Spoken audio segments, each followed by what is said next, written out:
Welcome, my friends. The title of this podcast is When the Watchdogs Fail, a Warning for Homebuyers in HOA Communities.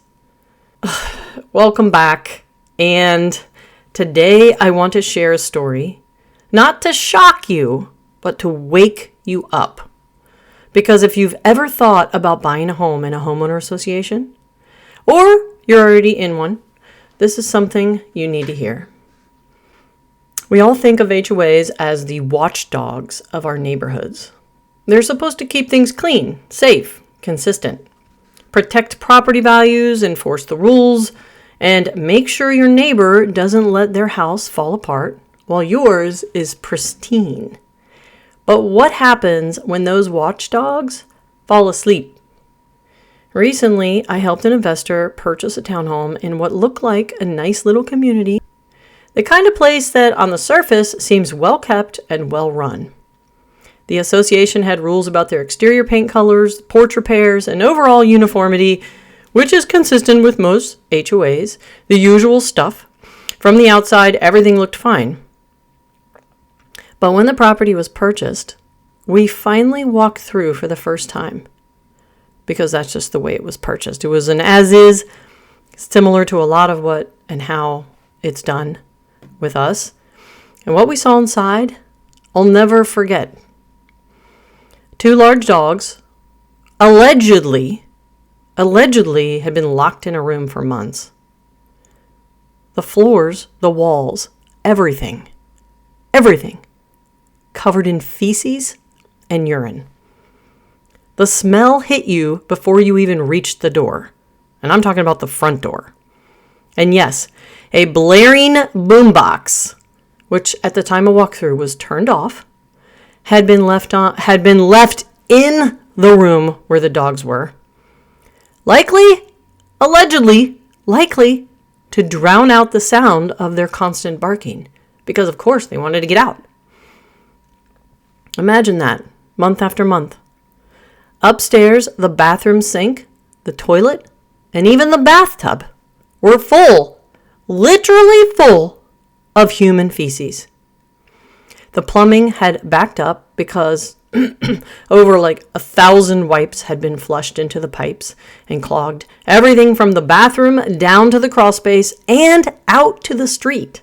So, side note, if you wipe your ass with wipes and not toilet paper, it is not biodegradable. It will clog up your pipes all the way out to the street. And if you don't have public sewer, sorry to be so blunt about this, it will destroy and clog up your septic tank. The entire home was crawling with bed bugs. There were 3 or 4 adults living there. Thank God no children. Probably there were children, but 3 or 4 adults living there full time in these conditions, sleeping, eating, breathing that air. And while all this was happening, the homeowner association, the very group meant to oversee the safety and appearance of the community, to my knowledge, said nothing. Allegedly said nothing.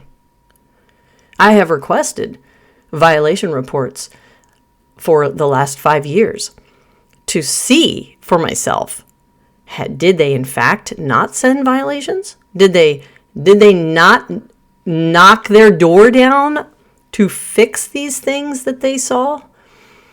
I will find out. To my knowledge, allegedly, no warnings, no inspections, and not one fine for the structural damage or smell that neighbors must have endured. But when the investor who bought the property wanted to change the color of the siding, oh God forbid, suddenly the HOA sprang into action. Letters, notices, threats of fines. They were laser focused on the paint color. So let's think about this. We've got a home full of animal cruelty, human waste, plumbing failure, pest infection, which, by the way, it's a townhome, okay? That means the neighbor has it too. Structural hazards, yet the board was quiet. But the second the new owner tried to fix it up, that's when they got vocal? Something's backwards here. And it's not just this one community. This is a pattern I've seen again and again across Virginia. Homeowner associations are meant to protect their communities, but too often they're enforcing the wrong things. They're focused on the visible, not the vital, the cosmetic, not the core of what the problem is. Of course, they can't go in and tell you how to live your life. But are they truly protecting the safety and the property values? Or are they playing power politics, nitpicking rules just to prove they can? Under Virginia law, specifically the Virginia Property Owners Association Act, HOAs, are supposed to act reasonably, uniformly, and in good faith. Their duty is not just to keep everything looking nice.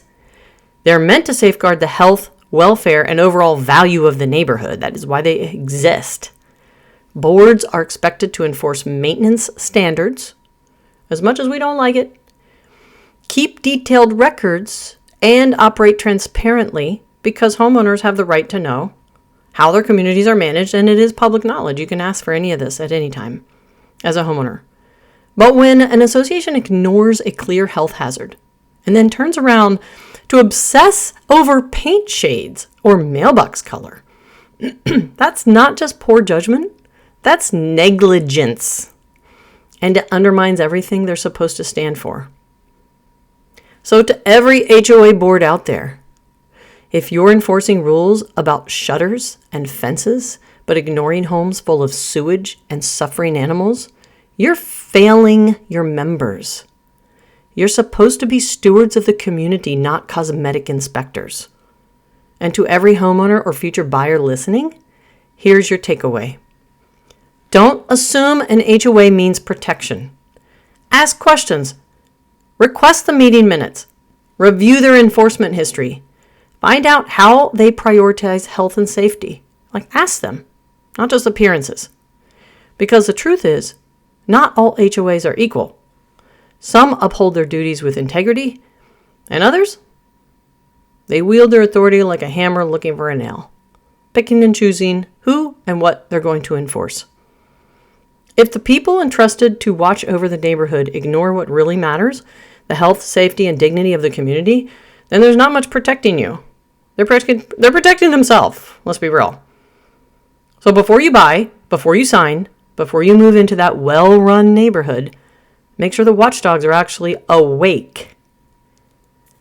This story isn't just about one house in Virginia. It's a wake-up call for anyone living under the rule of an HOA. Because when the watchdogs fail, it's the whole neighborhood that pays the price.